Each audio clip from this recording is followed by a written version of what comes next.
मध्य प्रदेश सरकार द्वारा प्रदेश भर में 5 करोड़ से ज्यादा पौधारोपण अभियान प्रारंभ किया गया है। इंदौर में प्रदेश सरकार के नगरीय प्रशासन मंत्री एवं विकास मंत्री कैलाश विजयवर्गीय द्वारा 7 जुलाई से 14 जुलाई तक 51 लाख पौधे लगाने का महाअभियान प्रारंभ किया गया है। इसके तहत शहर के विभिन्न स्थानों पर विभिन्न संस्थाओं और आम नागरिकों द्वारा पौधारोपण किया जा रहा है। इस अभियान के तहत आज लोकसभा अध्यक्ष ओम बिरला ने बिजासन टेकरी पहुंचकर अपनी मां के नाम एक पौधा लगाया। यहां बड़ी संख्या में उपस्थित लोगों और स्कूली बच्चों ने भी पौधारोपण किया। इस मौके पर यहां आयोजित कार्यक्रम में लोकसभा अध्यक्ष बिरला ने कहा कि प्रधानमंत्री नरेंद्र मोदी द्वारा एक पेड़ मां के नाम दिया गया यह संदेश वर्तमान पीढ़ी को और आने वाली पीढ़ी को भी पर्यावरण के प्रति एक दिशा देगा। बिरला ने कहा कि पर्यावरण की इस संस्कृति संस्कार को भारत से दुनिया की ओर ले जाना है। एक पेड़ मां के नाम अभियान भारत में तो चलेगा ही, आने वाले समय में दुनिया के अन्य देशों के लिए भी यह एक बड़ा संदेश होगा। कार्यक्रम में पूर्व लोकसभा अध्यक्ष सुमित्रा महाजन, प्रदेश के नगरीय प्रशासन एवं विकास मंत्री कैलाश विजयवर्गीय ने भी संबोधित किया। कार्यक्रम में सांसद शंकर लालवानी, प्रदेश के वन एवं पर्यावरण मंत्री नागर सिंह चौहान, महापौर पुष्यमित्र भार्गव एवं अन्य विशिष्ट जन मौजूद थे। पुष्यमित्र भार्गव जी से अनुरोध करूंगी कि हमारे सांसद महोदय जी भी हमारे बीच आ गए हैं। उनका स्वागत, वंदन, अभिनंदन। बेटा, तालियों की गूंज आपकी शक्ति का हमारे बीच में है। मैं चाहता हूं जरा 5 करोड़ 51 लाख में से 51 लाख अकेले शुरू हुआ। समृद्धि और प्रसिद्धि नाम है और प्रकृति को समृद्धि कर रही हो। पूरी दुनिया जलवायु परिवर्तन की चुनौतियों से लड़ रही है। भारत ने जलवायु परिवर्तन के लिए एक नई दिशा दी है। भारत के प्रधानमंत्री जी ने दुनिया के अंदर एक संदेश दिया है, पर्यावरण के अनुकूल जीवन शैली,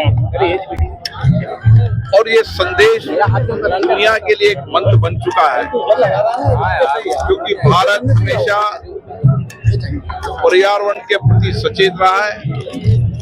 हमारी आध्यात्मिक, हमारी संस्कृति में पर्यावरण प्रेमी भारत के लोग रहे हैं, और इसीलिए इस चुनौतियों का समाधान निकालने के लिए भारत के अंदर एक अभियान चला है, एक पेड़ अपने मां के नाम। इंदौर नगर पालिका निगम अब अपने खजाने को भरने के प्रयासों में जुटने वाला है। इस उद्देश्य की पूर्ति में निगम ने अभियान चलाए हैं। इसके लिए कई स्तर पर अभियान तैयार किए गए हैं। अपर आयुक्त अभिलाष मिश्रा ने राजस्व विभाग के सभी एआरओ और बिल कलेक्टर्स को निर्देश जारी किए थे। इस निर्देश के अनुसार सभी एआरओ और बिल कलेक्टर को अपने अपने क्षेत्र की ऐसी संपत्तियों का ब्यौरा तैयार करना था जहां की अनुमति तो रिहायशी है, लेकिन उनका इस्तेमाल व्यवसायिक कार्यों के लिए किया जा रहा है। नगर निगम ने पूर्व में भी करवाई गई जांच में कई ऐसी संपत्तियों की जानकारी प्राप्त की थी जो निगम के रिकॉर्ड में आवासीय दर्ज है, लेकिन उनका व्यवसायिक उपयोग किया जा रहा है। इसके अलावा कई संपत्ति धारकों का क्षेत्रफल भी अधिक है, लेकिन वे कम संपत्ति कर जमा कर रहे हैं। वहीं कुछ ने संपत्ति कर का खाता ही नहीं खुलवाया है। निगम ने ऐसी 6000 संपत्तियों की जांच की, जिसमें से 600 संपत्ति नियमों के खिलाफ उपयोग में लाती पाई गई है। इससे निगम की डिमांड 12 करोड़ तक की बढ़ गई है। पिछले 1.5-2 महीने में लगभग 60,000 प्रॉपर्टियों की एक बार जांच की गई, और इसमें से तकरीबन 10% यानी 6000 के आसपास संपत्ति, कुछ फिगर ऊपर नीचे हो सकता है, बट मोटा मोटा 10%, 5,500 से 6,000 संपत्ति जो है वो उसका या तो स्वरूप चेंज किया गया है या तो उसका एरिया बढ़ाया गया है। तो जिसमें से कि अभी तक 1/3 एग्जीक्यूट भी कर दिया सिस्टम में, जिसके कारण 10 से 12 करोड़ डिमांड बढ़ी है। और अभी पिछले भी समय आपने देखा होगा, पिछले दिन भी फ्लाइंग स्क्वाड ने पिछले 2 दिन पहले खजराना की कई प्रॉपर्टी जांच की। तो सभी प्रॉपर्टीज़ जो अंडर टैक्स हैं वो उस पर हमारी टीम नज़र रख रही है। हमें जैसे जैसे सूचना मिल रही है हम उस पर कार्रवाई भी कर रहे हैं। और आप लोगों के माध्यम से मैं आमजन से भी अपील करता हूं कि जो इनके भी टैक्स के जो साइज़ हैं सही नहीं चढ़े हैं, वो स्वतः ही उसको सही चढ़वा लें। यदि टीम या फ्लाइंग स्क्वाड जाके चेक करती है तो पूरे ने वर्ष से पेनल्टी के लगाती है। आप स्वयं ही उसको आके अपने सिस्टम में अपडेट करा लें। इंदौर में अनियंत्रित स्कूली वाहनों पर लगाम लगाने के लिए जिला प्रशासन ने अब तैयारी कर ली है। सड़क पर दौड़ रहे सभी स्कूली वाहनों की जांच को लेकर कलेक्टर आशीष सिंह ने आरटीओ और शिक्षा विभाग को आदेशित किया है। हालांकि देखा गया है कि स्कूल में जितने बच्चे स्कूल के द्वारा अनुबंधित वाहन से पहुंचते हैं, लगभग उतने ही बच्चे या उससे ज़्यादा बच्चे ऐसे वाहनों से पहुंचते हैं जो स्कूल के द्वारा अनुबंधित नहीं होते हैं, बल्कि पेरेंट्स के द्वारा उनको हायर किया जाता है। अमूमन देखा जाता है कि उनमें ओवरलोडिंग भी पाई जाती है, फिटनेस से संबंधित समस्याएं भी उनमें पाई जाती हैं, लेकिन उनका चूँकि हमारे पास में कोई डेटाबेस नहीं होता है, इसीलिए उनकी चेकिंग हमारी तरफ से प्रॉपर नहीं हो पाती है। आज आरटीओ को निर्देशित किया गया है, शिक्षा विभाग को भी निर्देशित किया गया है कि ऐसे वाहन रैंडम बेसिस पर हम लोग स्कूल्स में देखें और उनकी चेकिंग करें। लेकिन इसमें पेरेंट्स की भूमिका भी बहुत महत्वपूर्ण है। आपके माध्यम से मैं सभी से अपील भी करूंगा, चूँकि ये ऐसी चीज़ है कि आप स्वयं ही उस वाहन का अनुबंध कर रहे हैं, तो कृपया अनुबंध करते हुए समय और उसके बाद ये अवश्य देखें कि वो गाड़ियों की फिटनेस है या नहीं है, जो ड्राइवर है वो ठीक है या नहीं है, और जो गाड़ियों में बच्चे ले जाए जा रहे हैं उनमें ओवरलोडिंग तो नहीं है। अगर सभी पेरेंट्स जागरूक हो गए, मुझे लगता है तो हमारा काम काफ़ी आसान हो जाएगा। लोकसभा के स्पीकर ओम बिरला मंगलवार को इंदौर नगर निगम के परिषद हॉल पहुंचे। इंदौर नगर के परिषद हॉल में लोकसभा स्पीकर ओम बिरला ने पार्षद और अन्य जनप्रतिनिधियों को संबोधित किया। इस मौके पर उन्होंने कहा कि जलवायु परिवर्तन दुनिया के लिए सबसे बड़ी चुनौती है, इससे हमें निपटना भी है और दुनिया को संदेश भी देना है। पर्यावरण को संवारना भारत का स्वभाव रहा है। उन्होंने कहा कि इंदौर सफाई, साफ आबोहवा और हरियाली के मामले में दूसरे शहरों के लिए मार्गदर्शन का केंद्र बन रहा है। स्पीकर बिरला ने कहा कि हमारी सभा कैसे चले, जनता के मुद्दे उठाकर किस तरह हम उनका जीवन आसान कर सकते हैं, इस तरफ ध्यान होना चाहिए। निगम के सभा मंडल की कार्यवाही भी विधानसभा जैसी होना चाहिए।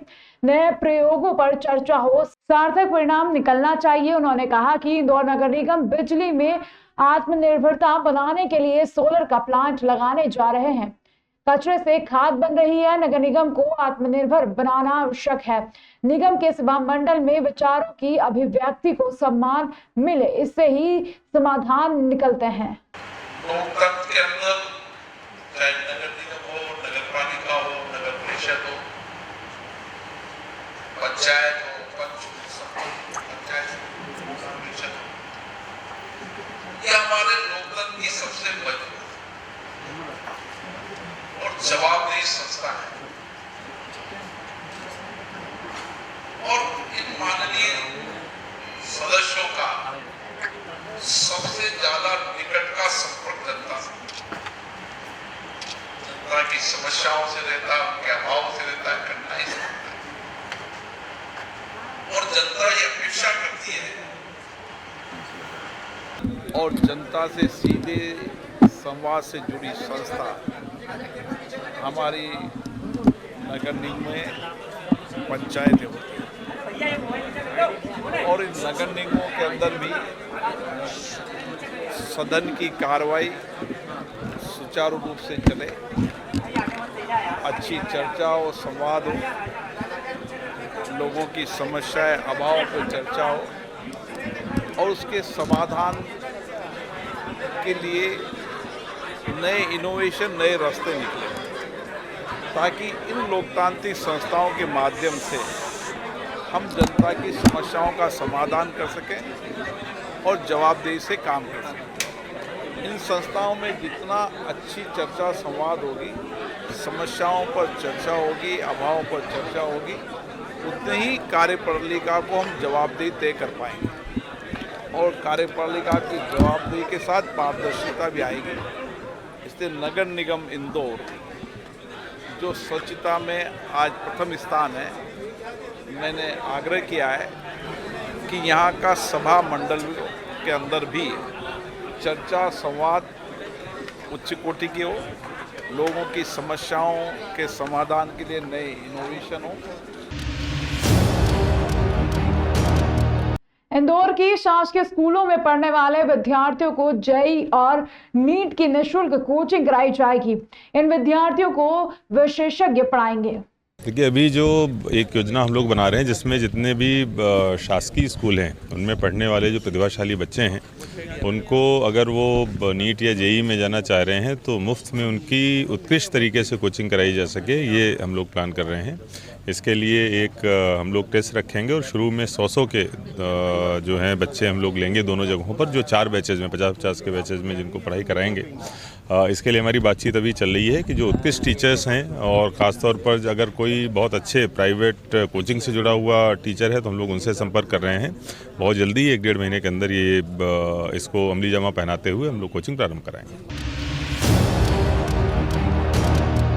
मध्य प्रदेश के विधानसभा और फिर लोकसभा चुनाव में कांग्रेस की बुरी पराजय हुई है। दोनों चुनाव में बड़ी हार के बाद कांग्रेस में संगठन को मजबूती के साथ खड़े करने का काम शुरू किया गया है। इसके लिए कांग्रेस ने संगठन को मजबूत करने का रोड मैप तैयार किया है। इस रोड मैप को अमली जामा पहनाने के लिए पीसीसी द्वारा नियुक्त प्रभारी अवनीश भार्गव बुधवार को गांधी भवन पहुंच विधानसभावार बैठक की। हालांकि इन बैठकों में कांग्रेस के कई प्रमुख नेताओं की अनुपस्थिति चर्चा का विषय बनी रही। बात यह है कि संगठन में जिन लोगों को बुलाया जा रहा है, बैठक इसलिए आयोजित नहीं हो रही कि वो प्रत्याशी आवश्यक रूप से आए, किसी का कोई काम होगा वो नहीं आए होंगे। लेकिन आप देखेंगे पूरे विधानसभा क्षेत्र में कांग्रेस पूरी एकजुट है, कहीं कोई दिक्कत नहीं है। पूरे ब्लॉकों में, वार्डों में विधानसभा के नेता, जिला अध्यक्ष सब इकट्ठे होकर आदरणीय जीतू पटवारी जी के नेतृत्व में हम सब लोग काम कर रहे हैं। और जिस तरीके से देश में कांग्रेस को मजबूती मिली, उससे कांग्रेस के कार्यकर्ताओं में उत्साहवर्धन हुआ है कि राहुल गांधी जी जिस तरीके से मेहनत कर रहे हैं, सबको सबक लेने की ज़रूरत है कि राहुल गांधी जी इस तरीके जनता के बीच में जा रहे हैं, लोगों के सुख दुख में साथ दे रहे हैं, लगातार फील्ड में दौरा कर रहे हैं, संगठन को मजबूत कर रहे हैं। उनके ऊपर लगातार हमले होते रहे। कई वर्षों तक भारतीय जनता पार्टी ने बड़ा पैकेज लगा के उनकी छवि को धूमिल करने का प्रयास किया, लेकिन आज उनका नेतृत्व जो उभरा है वो कांग्रेस के कार्यकर्ताओं के लिए भी एक सबक का विषय है। महाकालेश्वर मंदिर प्रबंध समिति द्वारा पुलिस प्रशासन व उज्जैन नगर पालिक निगम द्वारा कलेक्टर एवं अध्यक्ष महाकालेश्वर मंदिर प्रबंध समिति व प्रशासक व अपर कलेक्टर मृणाल मीणा के आदेशानुसार महाकालेश्वर मंदिर के द्वार क्रमांक 4 व बड़ा गणेश के आसपास के अतिक्रमण को हटाया गया और पुनः दुकानें न लगाने हेतु हिदायत दी।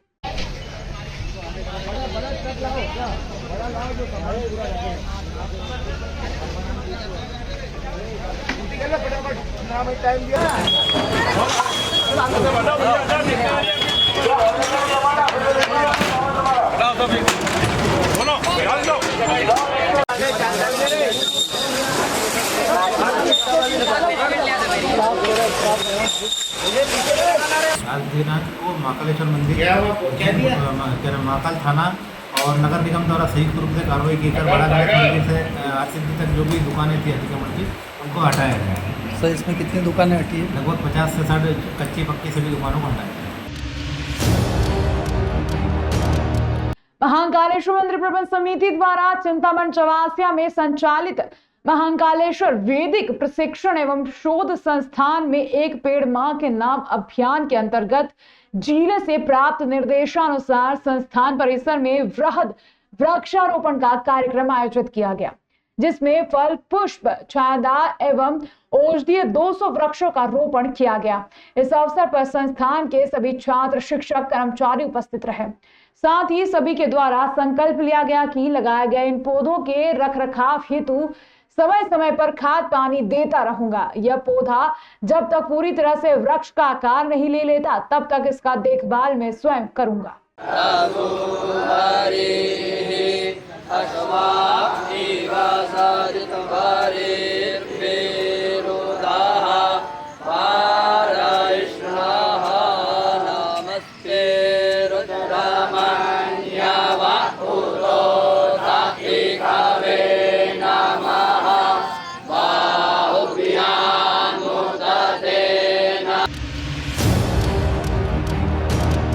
वरिष्ठ नागरिकों की समस्या का समाधान करने के लिए पुलिस द्वारा वरिष्ठ नागरिक सेल का गठन किया गया है। प्रति बुधवार सुबह 11 से दोपहर 1 बजे तक वरिष्ठ नागरिकों की शिकायतों को सुना जा रहा है। एसपी प्रदीप शर्मा खुद मॉनिटरिंग कर रहे हैं। बुधवार को कई बुजुर्ग अपनी समस्याएं लेकर महिला थाना स्थित वरिष्ठ नागरिक सेल पहुंचे थे। एसपी ने उनकी समस्याओं के समाधान के लिए संबंधित थाना पुलिस को निर्देशित किया है। अधिकांश बुजुर्गों की समस्या परिवार से जुड़ी होने पर काउंसलिंग कराई जा रही है। वरिष्ठ नागरिक सेल का गठन करने के साथ ही पुलिस द्वारा ऐसे बुजुर्गों के साथ उनका जन्मदिन और विशेष दिन मनाएगी जिनके बच्चे विदेश में रहते हैं। उनके दैनिक जीवन के कामों में आने वाली समस्याओं को लेकर भी पुलिस मदद के लिए खड़ी रहेगी।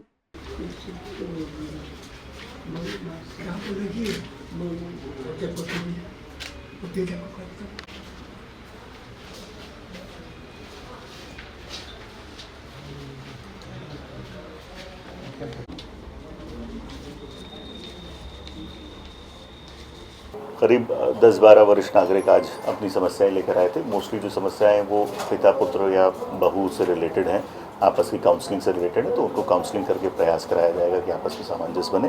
एक रिटायर्ड शिक्षिका थी, उनका जिला शिक्षा अधिकारी से कार्यालय से उनका अर्जित अवकाश का पेमेंट होना है, तो वो एडिशनल एसपी मैडम उनसे चर्चा करेंगी और जो नियम अनुसार कार्रवाई होगा उसको कराया जाएगा। इसी प्रकार एक प्रार्थी आए थे जिनका बंदूक का लाइसेंस है, उनको उसमें एड्रेस चेंज कराना है, तो वो आज ही कंप्लीट करा दिया गया। एक बहू से जो विवाद चल रहा है उसमें अभी हमारी पुलिस की टीम जा रही है। वो कोई FIR नहीं चाहती, वो केवल ये चाहती है कि आपस में सामंजस्य बने, काउंसलिंग हो, तो वो घर जाके अभी हमारी टीम काउंसलिंग करेगी। बुरहानपुर की विश्व प्रसिद्ध भूमिगत जल वितरण प्रणाली कुंडी भंडारा की एक कुंडी लालबाग रोड स्थित मैरिज गार्डन में संचालक द्वारा अतिक्रमण कर समतलीकरण करने की शिकायत पर जिला कलेक्टर ने लिया संज्ञान। कुंडी को तोड़ने की शिकायत बलिराम दुर्वे ने जबलपुर हाईकोर्ट में याचिका लगाई थी। हाईकोर्ट ने याचिका पर सुनवाई करते हुए जिला प्रशासन को आदेश दिया था कि 2 माह के भीतर तोड़ी गई कुंडी को दोबारा खोज कर स्थापित करें एवं दोषी के खिलाफ नियम अनुसार कार्यवाही करें। हाईकोर्ट के आदेश पर तहसीलदार रामलाल पगारे नगर निगम के अमले के साथ मौके पर पहुंचे व जिस स्थान पर ऐतिहासिक कुंडी थी उस स्थान पर जेसीबी से खुदाई शुरू की। खुदाई के दौरान वर्ल्ड हेरिटेज का दर्जा प्राप्त कुंडी भंडारे की कुंडी के मिले अवशेष जांच करने आए अधिकारियों ने मौका स्थल पर पंचनामा बनाया। माननीय न्यायालय में एक पिटीशन लगाई थी जनहित में जी, और जनहित के आधार पर माननीय न्यायालय के आदेश अनुसार माननीय तहसीलदार महोदय ने खुदाई की। नहीं, शिकायत जनहित याचिका में क्या आपने याचना की थी अपने कोर्ट से? कोर्ट से ये की था कि एक बेलपत्र का झाड़ है, उसके नीचे एक कुआं है। अच्छा, है ना, वो गायब दिख रहा है, नीचे खुदाई होने पर क्लियर हो जाएगा। तो सामान्य कुआं है कि कोई विशेष कुआं है? विशेष कुआं है नहीं, ये तो वर्ल्ड लेवल का है ना, अंडरग्राउंड जो भूमिगत होता है जी, है ना, बहुत ऐतिहासिक कुआं है ये तो। पूरे वर्ल्ड में एक ही है ना, श्रीदान का बंद हो गया, यहाँ का चालू है। अच्छा, है ना, और दूसरा वहाँ पर है, ये इधर साइड में है ना, वेरिफिकेशन कर दिया है ना, वो जीवित है, उसका पानी का उपयोग हो रहा है। किसके द्वारा बंद किया गया, क्या शिकायत? अब ये परिषद वाले जो मालिक है उसके द्वारा बंद किया होगा सर, ये तो जांच। आदरणीय कलेक्टर महोदय के आदेश अनुसार कलेक्टर महोदय के न्यायालय में इनका प्रकरण चल रहा है। शिकायतकर्ता बलिराम धुर्वे के द्वारा बताया गया था कि यहाँ पर एक कुआं है, कुंडी भंडारे का जो जल स्रोत है, वहाँ पर एक कुएं के एक निशाना थे जिसमें निरंजन नागर जी जो है ये श्री कृष्ण मंगल परिसर लालबाग रोड पर स्थित है। यहाँ पर इनके द्वारा उस कुएं को क्षतिग्रस्त करके वहाँ पर पेवर्स ब्लॉक करके उसको क्षतिग्रस्त कर दिया गया है। तो माननीय कलेक्टर महोदय के आदेश अनुसार नगर निगम की टीम और हमारे द्वारा इसको खुदाई करके उसको चेक करना था कि वास्तव में वहाँ पर कुआं है या नहीं है। उसी की जांच के संबंध में हमारे द्वारा नगर निगम की टीम और हमारे द्वारा संयुक्त निरीक्षण किया। नेपानगर रेलवे स्टेशन पर चलती ट्रेन में चढ़ने के दौरान एक महिला आई ट्रेन की चपेट में।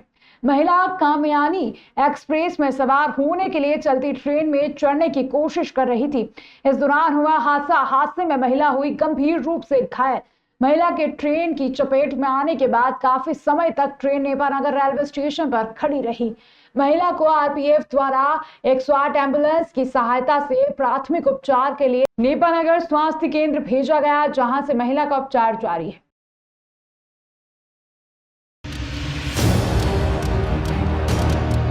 राजगढ़ जिले के ब्यावरा शहर में राजगढ़ बाईपास स्थित शिवधाम कॉलोनी के समीप नाले में ग्राम जमुनिया घाटा निवासी राजू सोंधिया का निर्माणाधीन 3 मंजिला इमारत भरभरा कर गिर गई।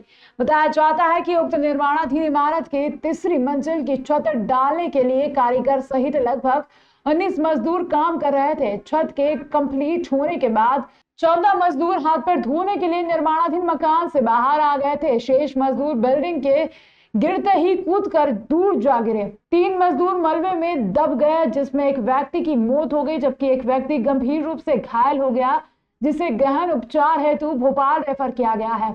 एक घायल का स्थानीय चिकित्सालय में उपचार किया जा रहा है।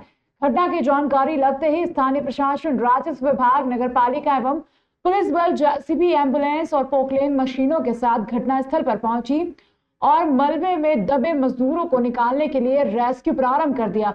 कलेक्टर और एसपी भी घटनास्थल पर पहुंच गए और मलबे में दबे मजदूर को निकालने के लिए भरसक प्रयास किया जा रहा है।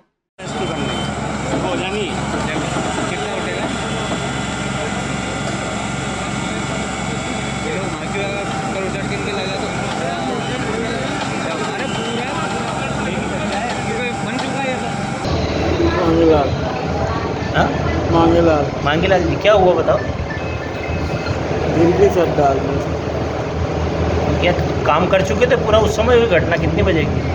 काम हो गया था। कितने लोग थे? 19 थे। फिर अचानक से छत गिर गई। अचानक से छत डाल वक्त टाइम डल गई जब बाद में। आप अंदर थे? ऊपर थे। बाकी लोग नीचे जैसा मशीन खोल के और मशीन निकाल रहे थे। कौन सी मंजिल का काम चल रहा है? कब से काम कर रहे हैं आप? क्या छत डालने गए? 4-5 साल से काम। अच्छा, नहीं अभी इस मकान पे काम करना आज ही कैसे? आज ही गया। कितने लोग थे? 24-25।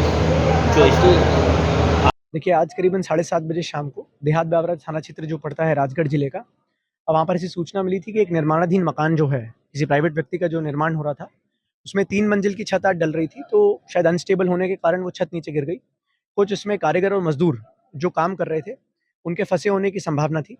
तो यहाँ पर सबसे पहले हमने पहुंचकर जो एक गंभीर रूप से घायल था उसको प्राइमरी उपचार कराने के बाद हायर फैसिलिटी के लिए भोपाल रेफर कराया गया है।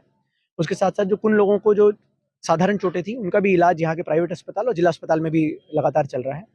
इसी के साथ साथ एक मजदूर की अनफॉर्चुनेटली जो डेथ हुई है, उसकी बॉडी को अभी एसडीआरएफ की टीम यहाँ पर मौजूद थी, तो उन्होंने, क्योंकि मलबा बहुत ज़्यादा था, इक्विपमेंट्स की मदद से उसको निकालकर उसकी बॉडी को रिकवर किया है, उसको अभी अस्पताल पहुँचाया गया है। हमारी सूचना के अनुसार जो यहाँ पर मजदूर काम कर रहे थे, अन्य मजदूर हैं, उनके हिसाब से कुल कारीगर और मजदूर मिला के 22 लोग के आसपास थे, जिसमें से अभी तक हमारे पास सभी की जानकारी आ गई है। तो मुझे लगता है कि अन्य बॉडी होने की संभावना नहीं है। एक बिल्डिंग का कंस्ट्रक्शन चल रहा था, वो बिल्डिंग यहाँ गिर गई है और एक व्यक्ति अभी उसमें दबा हुआ है। बाकी जो लोग काम कर रहे थे वो सब निकाले जा चुके हैं और आउट ऑफ डेंजर है, लेकिन एक व्यक्ति अभी अंदर दबा हुआ है, उसका रेस्क्यू का काम चल रहा है।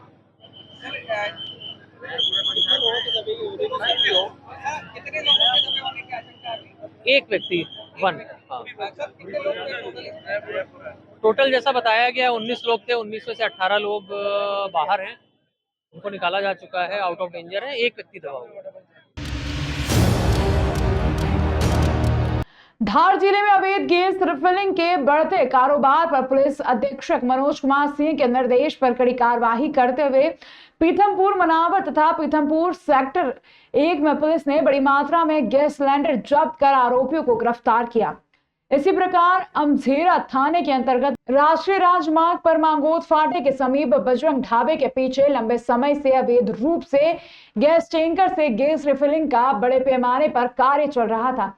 सूचना पर एसपी मनोज कुमार सिंह ने नौगांव थाना प्रभारी सुनील शर्मा को कार्यवाही के निर्देश दिए। सुनील शर्मा ने अपनी टीम के साथ देर रात्रि को बजरंग ढाबे के पीछे दबिश दी, जहां एलपीजी गैस रिफिलिंग का काम चल रहा था। गैस टैंकर के कैप्सूल में नोजल के माध्यम से वाल्व के द्वारा कमर्शियल गैस टंकी में गैस भरी जा रही थी। पुलिस को देख अंधेरे का फायदा उठाकर 3 लोग फरार हो गए, जबकि पुलिस ने मौके से 3 लोगों को हिरासत में ले लिया। पुलिस ने इनके कब्जे से एक LPG गैस टैंकर, कैप्सूल, एक पिकअप वाहन तथा 108 भरी व खाली कमर्शियल गैस की टंकियां जब्त की। पुलिस ने पवन पिता छोटेलाल बेलदार निवासी गणेशपुरा जिला शाजापुर, गोपाल पिता बालू सिंह भिल निवासी मारोल, संतोष पिता मोहन राजपूत निवासी खरेली थाना अमछेरा के खिलाफ 3/7 आवश्यक वस्तु अधिनियम 1955 के तहत प्रकरण दर्ज कर तीनों को गिरफ्तार किया है। देखिए, इस बात की शिकायत मिल रही थी कि हाईवे पर या बाजार के अंदर अवैध गैस रिफिलिंग करके लोग काला व्यापार कर रहे हैं, काले धंधा कर रहे हैं। इस पर हमने सभी थाना प्रभारी को निर्देश दिया था कि इनको विरुद्ध सख्त कार्रवाई की जाए। इसी क्रम में पीथमपुर में, मनावर में, सेक्टर 1 में बड़ी कार्रवाई हुई थी और उसी कार्रवाई के तारतम्य में परसों अमझेरा थाना क्षेत्र में हाईवे पर एक बहुत बड़ी कार्रवाई हुई है, जिसमें 100 से अधिक सिलेंडर जब्त किए गए हैं और गैस के टैंकर को पीछे ढाबे के पीछे खड़ा करके अवैध रिफिलिंग कराई जा रही थी। इस पे हम लोगों ने 3/7 स्टेट का मुकदमा कायम कर लिया है। और सबसे बड़ी बात है कि इसके पीछे के जो लोग बड़ा शातिराना ढंग से इस काम को अंजाम देते हैं, उनके विरुद्ध भी हमारी कड़ी नज़र है और हम लोगों ने वैसे लोगों की पहचान भी कर ली है। Manawar Khalghat state highway 38 number 40 kilometre मार्ग पर आए दिन हादसे होने के कारण नागरिकों की जान का खतरा बना रहता है, जिसको लेकर विधायक डॉक्टर हीरालाल अलावा ने मनावर खलघाट मार्ग का चौड़ीकरण के साथ 4 लेन बनाने का मामला सोमवार को विधानसभा में सत्र सभापति राजेंद्र सिंह के सामने उठाया गया है। डॉक्टर अलावा ने अपने भाषण में कहा कि खलघाट से यह मार्ग अलीराजपुर जिले तक जाता है, साथ ही सर्वाधिक दुर्घटना भी इसी मार्ग पर हो रही है। डॉक्टर अलावा ने विधानसभा सत्र में सीएम मोहन यादव से खलघाट से मनावर तक 4 लेन मार्ग तथा क्षेत्र में 2 बड़े सीमेंट उद्योग होने के कारण इस मार्ग पर प्रतिदिन गुजरात, महाराष्ट्र की ओर से आने जाने वाले करीब 1000 बड़े और भारी वाहन दिन रात निकलते हैं। साथ ही बड़े बड़े वाहन नगर के मध्य से निकलने के कारण घंटों जाम लगा रहता है। डॉक्टर अलावा ने कहा, मनावर खलघाट 40 किलोमीटर सड़क की चौड़ाई 7 मीटर है, जो काफी कम होने से 2 बड़े वाहन निकलने और ओवरटेक करने में चालक को बड़ी समस्या आती है। सरकार ने करोड़ों रुपए खर्च कर मनावर के डेंजर जोन टोंकी फंटे पर सिग्नल के अलावा बीच में मजबूत सीमेंट के डिवाइडर लगाए थे, उसके बाद भी हादसे रुकने का नाम नहीं ले रहे हैं। इस मार्ग में प्रतिदिन करीब 100 यात्री बस चलती है और अनगिनत छोटे वाहन निकलते हैं। इस ट्रक के फंसने से उन्हें यहां से निकलने में परेशानी हो रही है। माननीय सभापति महोदय, मेरे मनावर विधानसभा क्षेत्र से नेशनल स्टेट हाईवे 38 गुजरता है और मुझे ऐसी जानकारी है कि विश्व में सबसे ज़्यादा दुर्घटनाएं जो खलघाट से लेके अलीराजपुर तक सीधे हाईवे जा रहा है, सबसे ज़्यादा दुर्घटनाएं हमारे मनावर विधानसभा से गुजरने वाले स्टेट हाईवे के कारण हो रही है। तो मैं आपके माध्यम से माननीय मुख्यमंत्री जी से मांग करता हूं कि कम से कम इस हाईवे स्टेट हाईवे को 4 लेन में बदला जाए और साथ ही मनावर जो हमारा विधानसभा क्षेत्र आदरणीय सभापति महोदय एक औद्योगिक क्षेत्र होने के कारण आए दिन ट्रैफिक से जाम होता रहता है, तो एक बाईपास की स्वीकृति आपके माध्यम से दी जाए, ये ऐसी आपसे अपेक्षा करता हूँ। देश विदेश गांव शहर सब पे नजर, सबकी खबर, नया रूप है, नए है रंग, सबको समेटे अपने संग। आपका अपना शहर का सपना दैनिक अवंतिका, दैनिक अवंतिका, दैनिक अवंतिका। राजनीति, फिल्मी बातें, सब कुछ ही हम इसमें पाते। घर, होटल, ऑफिस या दफ्तर, क्लर्क, प्यून या हो फिर अफसर, सबका चहेता, सबका प्यारा दैनिक